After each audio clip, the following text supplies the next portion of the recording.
Kolegijų sektorius atsirado jau nepriklausomoj Lietuvoj, kai visos struktūros, visi norėjo atsiskirti nuo buvusios situacijos, nuo to, ką mes laikėm sovietiniu palikimu.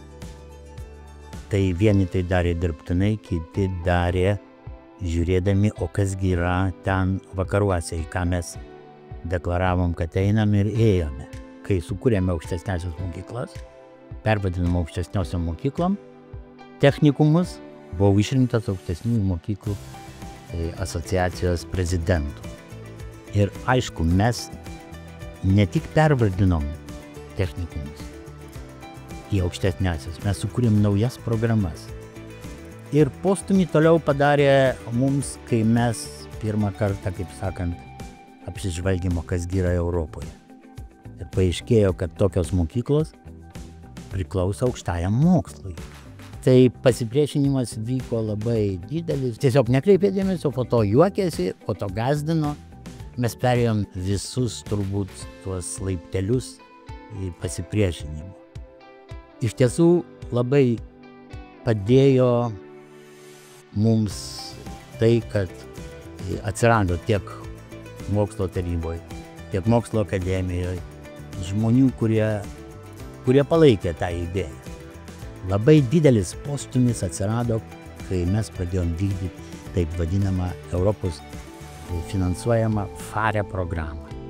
FARE programos tikslas buvo reformuoti profesinį mokslą ir pagerinti aukštojo mokslo kokybę.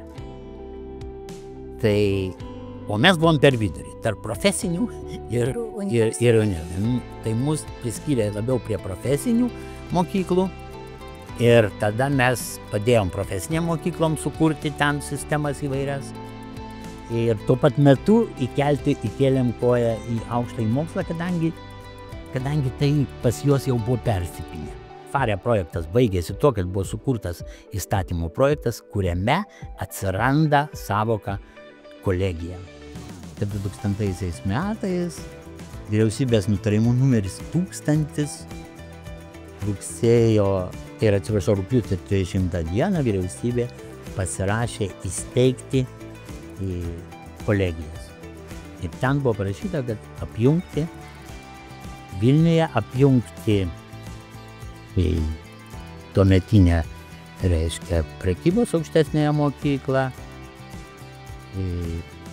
ekonomikos aukštesnąją mokyklą ir Vilniaus elektronikos aukštesnąją mokyklą į Vilniaus kolegiją. Tai kolegijos nuėjo tikrai didelį kelią. Mes šiandien turim, taip sakant, tikrai programas į tokias, kokias turi visi Europoje, netgi kai kur lenkiam pagal lygį kai kuriuose srityse. O tada mes buvom ką? Alkani, mums atrodė, kad tik duokit mums pinigų, mes žinom, ką daryti. Dabar aš jau suprantu, kodėl mums nedavė pinigų, o tampė, kaip sakant, po pasaulį, kaip Mozė panašiai vedžioja mus po tą dykumą, kad mes patys suprastumėm ir įsisąmonintumėm, ką mes turim daryti. Nes tada mums atrodė, kad mes viską žinom, mes viską mokam. Tik pinigų neturim, neturim tokios įrangos ir panašiai kaip jie turi. O pasirodo, kad jie buvo teisūs. Jie teisingai su mumis elgėsi. Mus reikėjo kurį tai laiką pavedžioti po tą dykumą, kad būtumėm tokie, kokie esam dabar.